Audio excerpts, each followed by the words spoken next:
Hello and welcome to the Arab Digest podcast. I'm William Law, editor of the Arab Digest newsletter, and my guest today is Giorgio Cafiero, the CEO of Gulf State Analytics. Giorgio, it's very good to have you back on the podcast. Bill, always wonderful to be on your podcast and sending my best regards to all of the Arab Digest listeners. Thank you, and thank you for that. Before we get to the latest uptick in the Iran war, this escalation of tit for tat between Iran and the US, I'd like to take you back to February 28th, when this latest war started. Can you recall, Giorgio, what your first thoughts were? Yes, absolutely. So the war broke out on February 28th, and this had been following a period of time in which analysts were recognizing that the tensions between the United States and Iran were going to go in one of two directions. One would be a diplomatic direction towards some sort of a new deal, some new agreement, or toward war. And what was clear was that the Gulf Arab countries, along with Turkey, had been working very hard to try to persuade the Trump administration to deal with Iran diplomatically.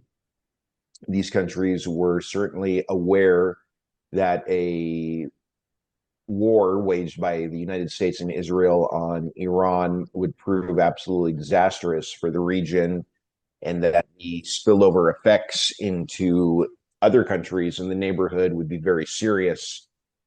The Omanis in particular had been working very hard to try to facilitate diplomacy between Washington and Tehran. On the other hand, Israel saw any sort of potential for a detente in U.S.-Iran relations as a huge threat to Israel's strategic interests.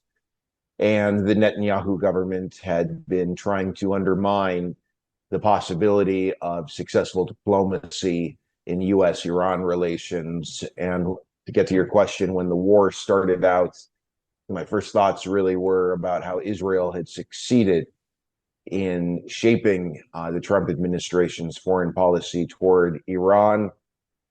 This interest on the part of Israel in pulling the United States into a war with Iran goes back many, many years. And so what we saw on February 28th was really a sign that Israel had finally gotten something that it had been spending so many years pushing for.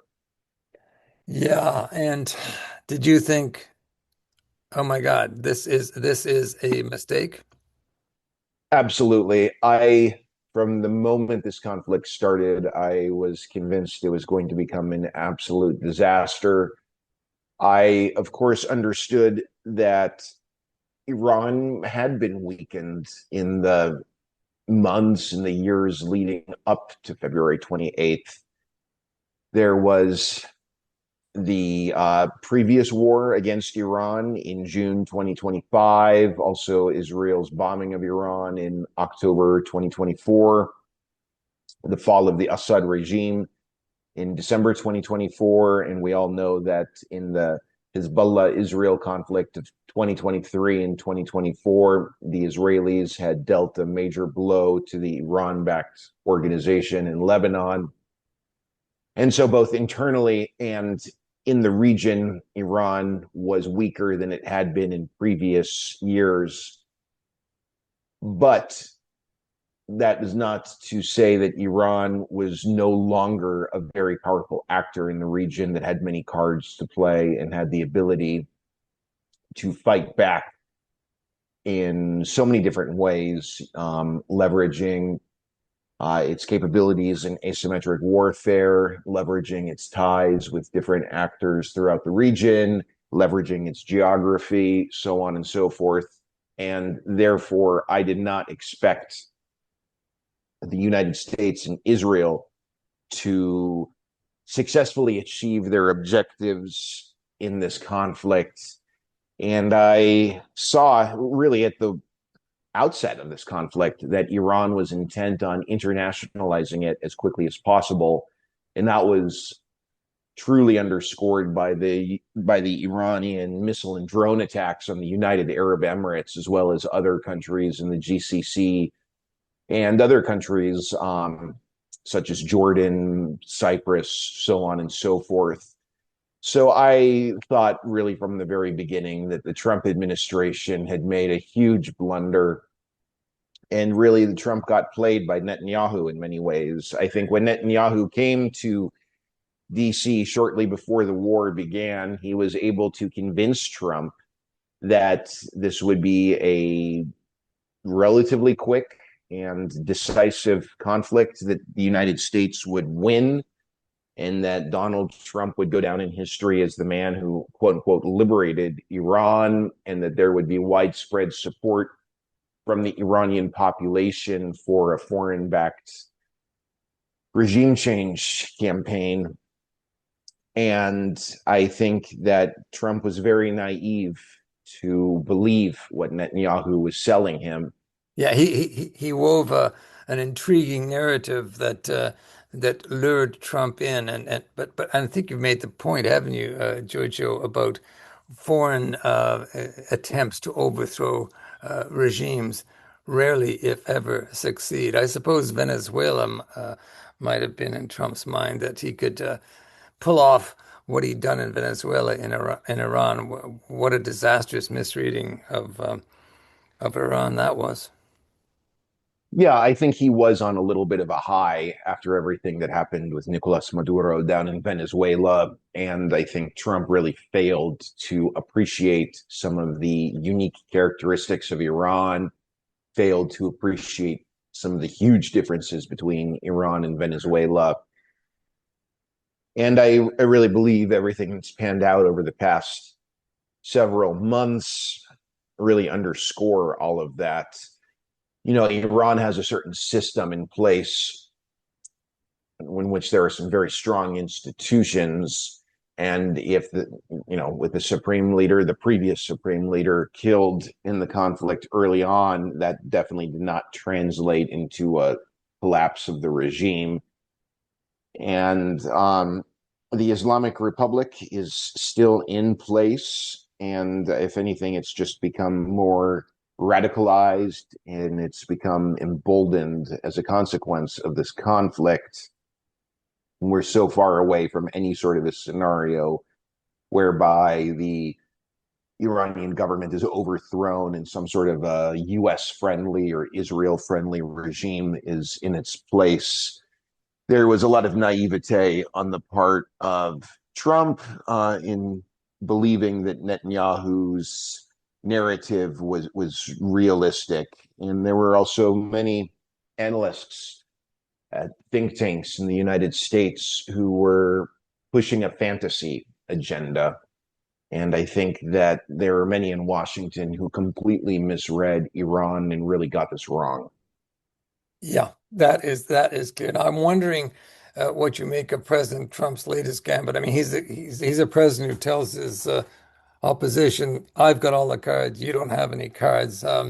So he's announced again that he's going to block the Strait of Hormuz. He also said, "This is only 24 hours ago. I'm going to apply this 20% toll," and he quickly abandoned that. As I understand it, he got several probably quite anxious calls from his Gulf state allies. But looking at that, you know, and as you've quite rightly laid out, it's been a disastrous campaign for the Americans. Um, how do you rate his handling of this war? Oh, I think he definitely deserves an F.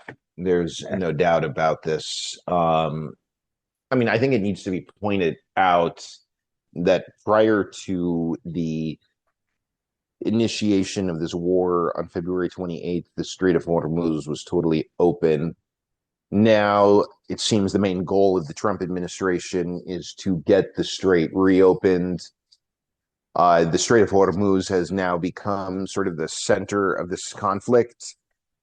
And we're not really even talking about the nuclear program anymore. This new crisis in the strait is an outcome of the war itself. So I think there's no way to look at this differently. I think it's very clear that U.S. interests have not been advanced through this war. I think that U.S. allies and partners in the neighborhood, particularly the GCC states, have been harmed to such a degree. Their economic health has suffered so much from this conflict. Their national security suffered so much as well.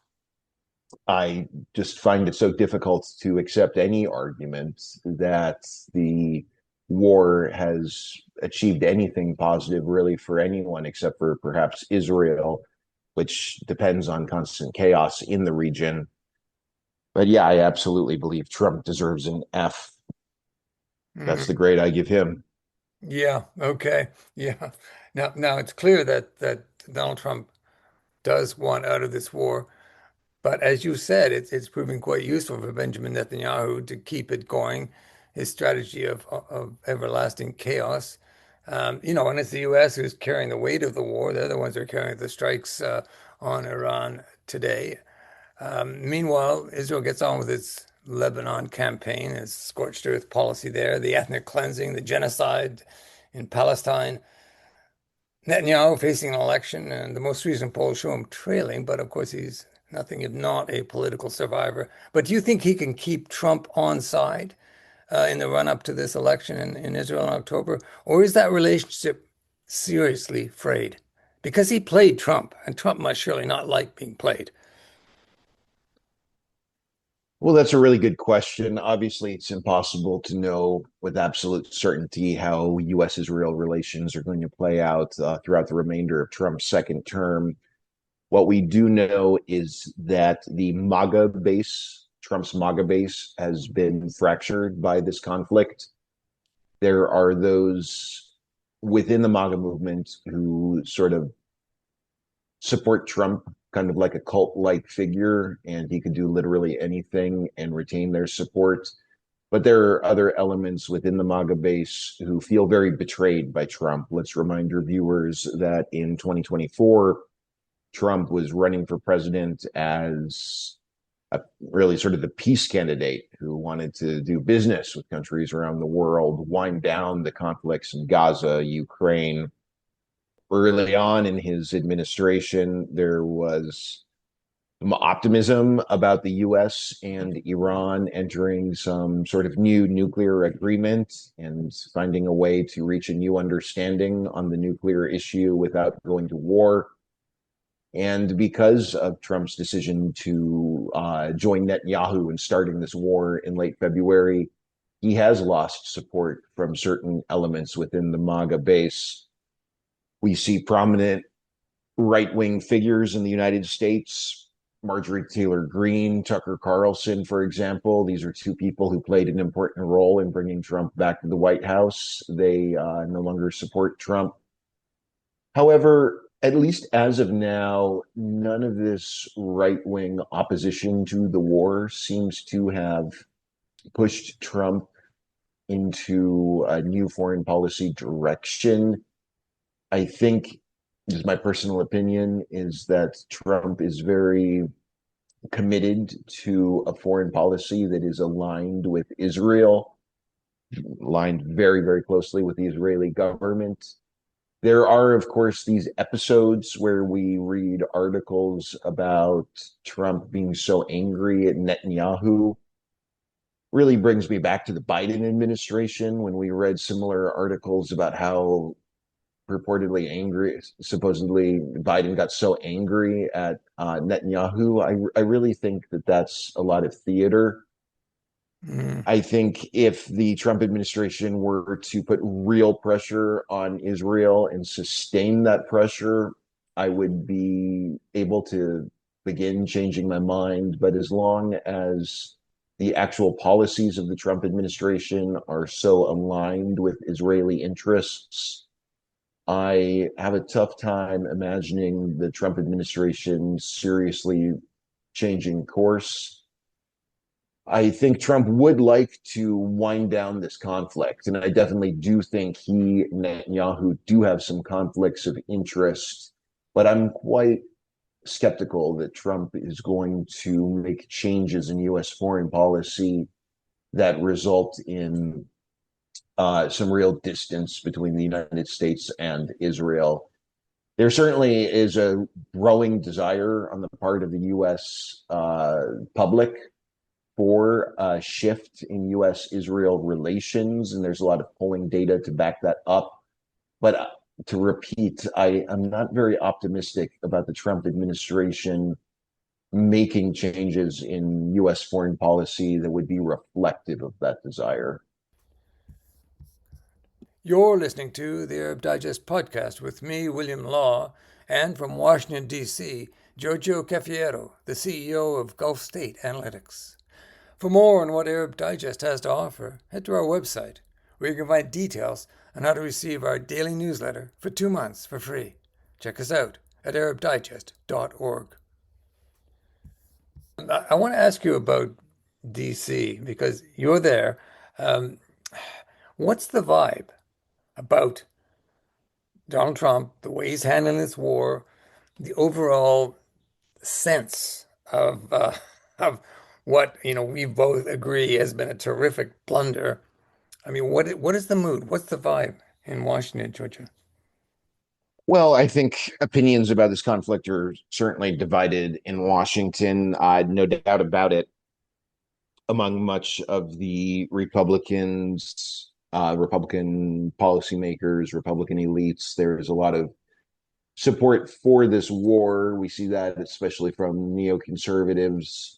But I think in general, though, there are many people here in Washington who think that either the decision to wage this war, or at least the way it has been handled, have been disasters.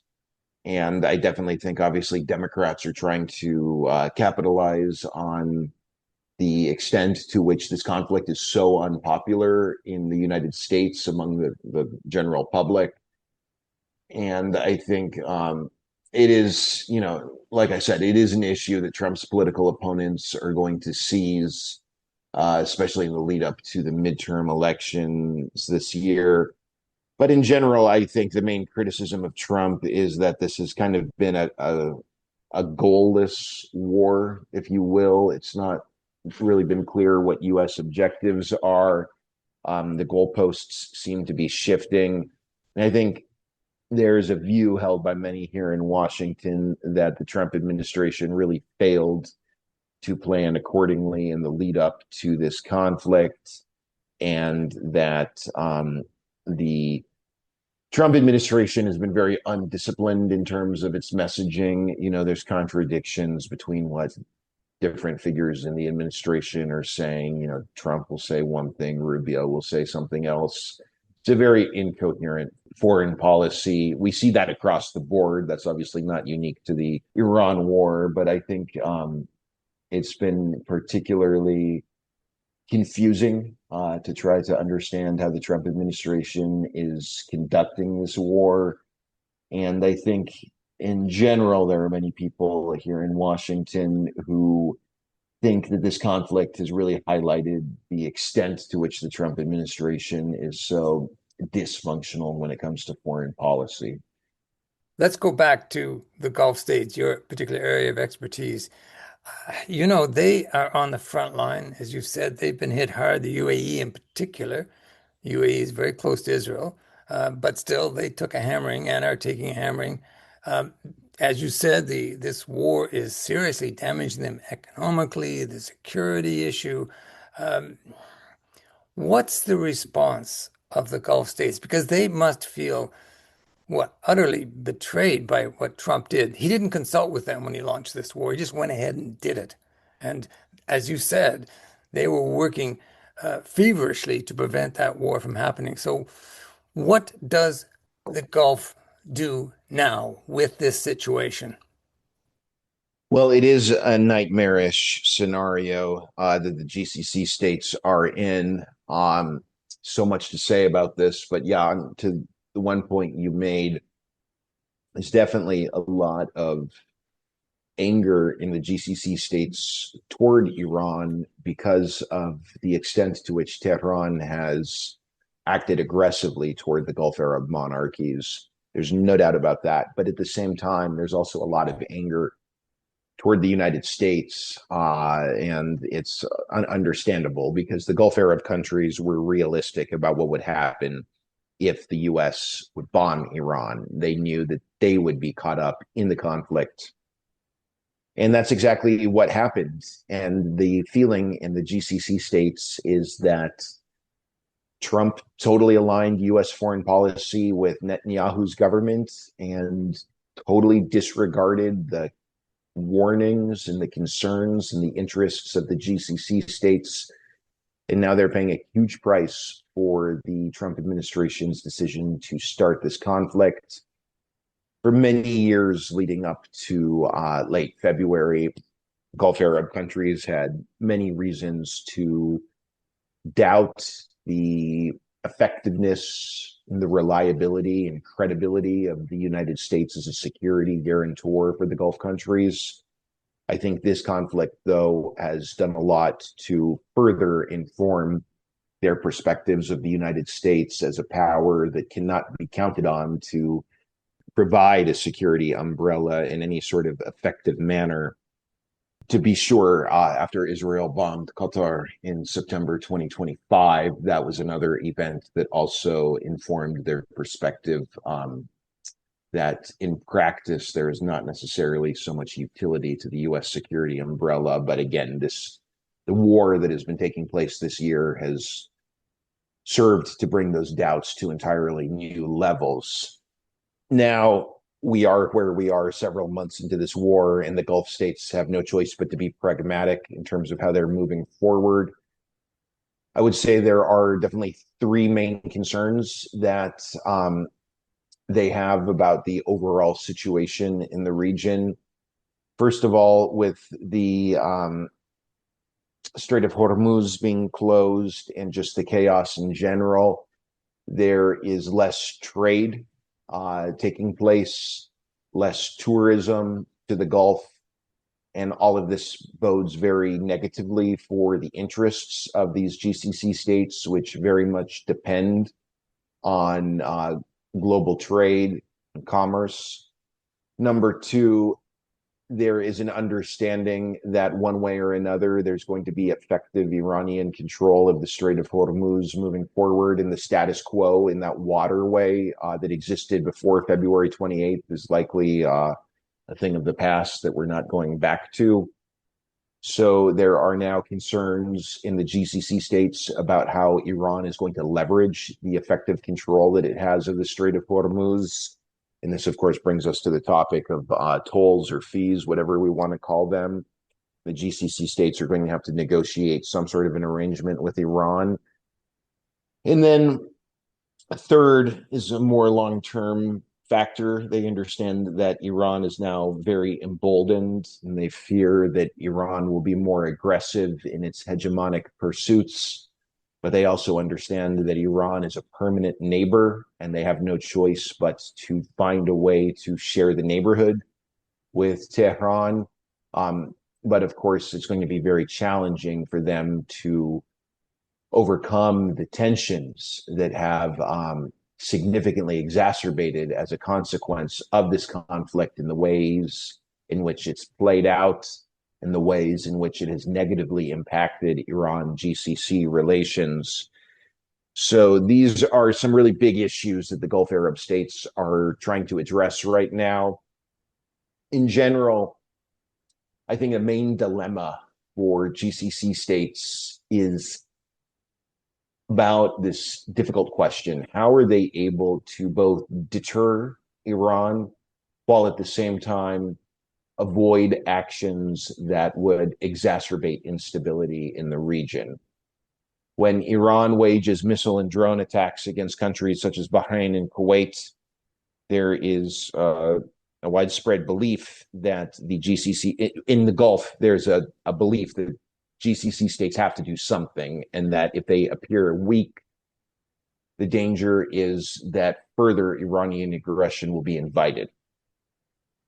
And they also don't want to create a new security landscape whereby every time there are tensions between the United States and Iran that flare up, it's the Gulf states that Tehran attacks. They don't want that to be the new reality. So, what's the thinking, Giorgio? So they want to deter Iran. But at the same time, these countries are aware of the fact that Iran could do so much more to harm them than Iran already has. These GCC countries are very vulnerable to Iranian actions. I think as of now, there are only two desalination plants on the Arabian Peninsula that Iran has hit. If Iran would want to hit more desalination plants in the GCC countries, that would create a very, very serious humanitarian disaster for cities like Dubai, Abu Dhabi, Doha, Manama, Kuwait City, and cities in Saudi Arabia. These cities absolutely depend on desalination plants. It's not an exaggeration to say that without the desalination plants, these are not really livable cities for human beings. And so the Gulf states have to, of course, consider that that's an option Iran has if the GCC states were to become more aggressive in terms of, their own attacks on Iran or their own partnering with the U.S. military in the event that this war further intensifies. And realizing all of this and knowing that, as you said, the U.S. is no longer a reliable ally. And you also made the point that the U.S. under Trump will stick with Israel. The Gulf states are in a very, very difficult position. But let me end, Giorgio, with this final question. Do you think the war will still be ongoing by the time the November midterms roll around? And if so, will a rout of the Republicans have any impact on Donald Trump, or will he continue to stick with Israel? Well, these are really good questions. They're on the mind of many people right now. We just simply don't know how and when this conflict is going to eventually um, wind down. The reason why I'm very worried about this conflict prolonging is that Iran is showing no signs of being willing to surrender. And the Iranians have made it very clear that they are willing to continue fighting the United States so that they can retain their leverage vis-a-vis the Strait of Hormuz.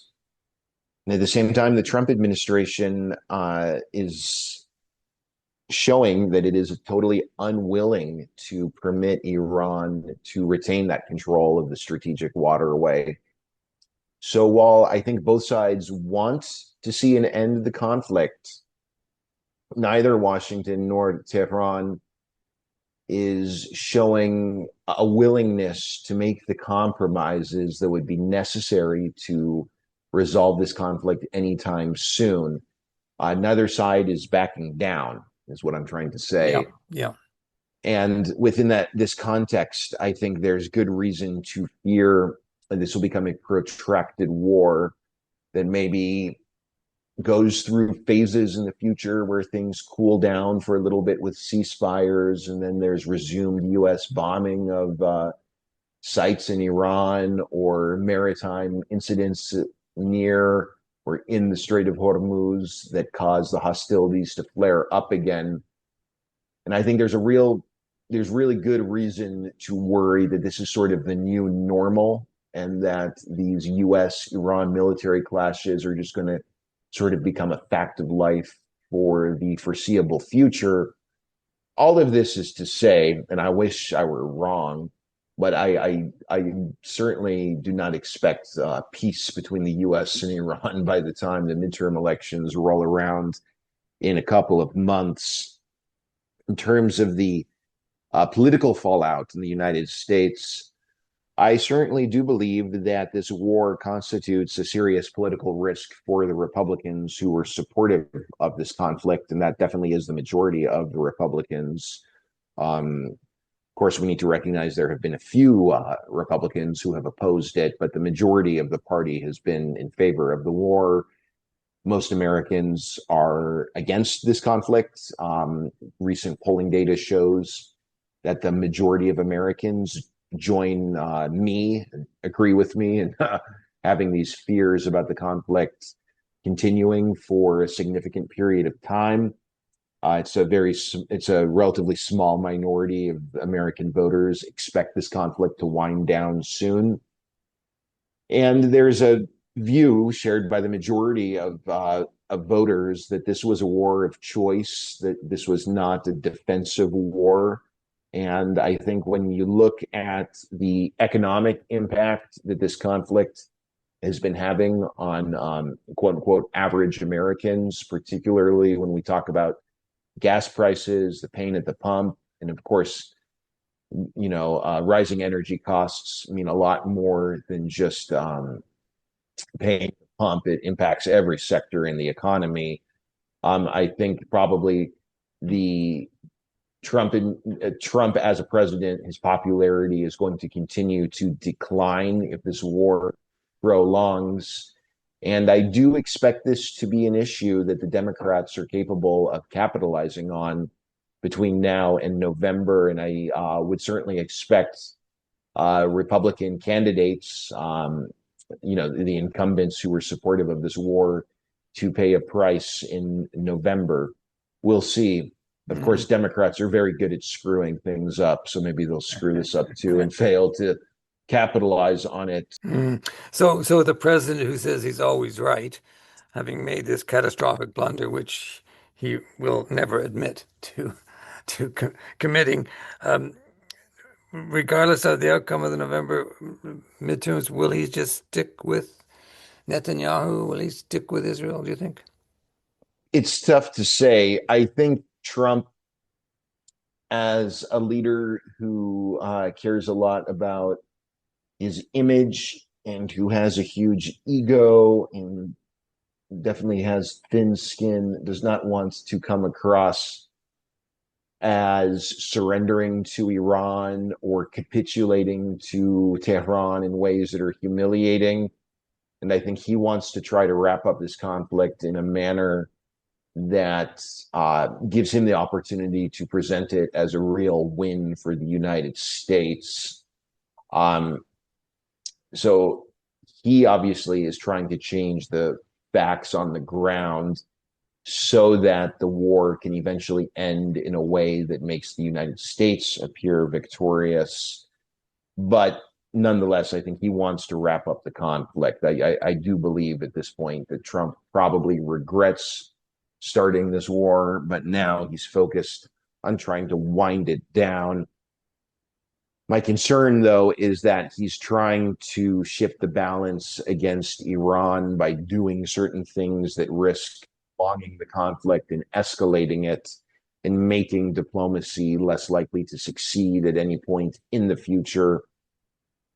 All of this serves Netanyahu's interests, but we should definitely observe that there is a conflict of interest between Trump and Netanyahu, with Trump wanting to wind down the conflict and Netanyahu wanting to see this war prolong as long as possible. Yeah. So we'll have to see at some point if Trump is willing to rein in Israel, in Lebanon, and in other areas, and make some painful concessions to the Iranians in the interest of winding down the conflict. But it remains to be seen if the Trump administration will do so. Yeah, well, I'm just thinking too, the president who says he's got all the cards. When you look at it, Netanyahu's got cards to play. The Iranians have cards to play. It doesn't look like President Trump has anything but a busted flush. But we will wait and see. In the meantime, thanks so much, Jojo. Pleasure is all mine. Thank you.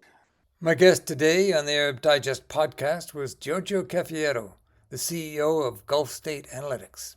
I hope you enjoyed the podcast. Thank you for listening. I'm William Law, editor of the Arab Digest. Essential reading, essential listening from independent sources.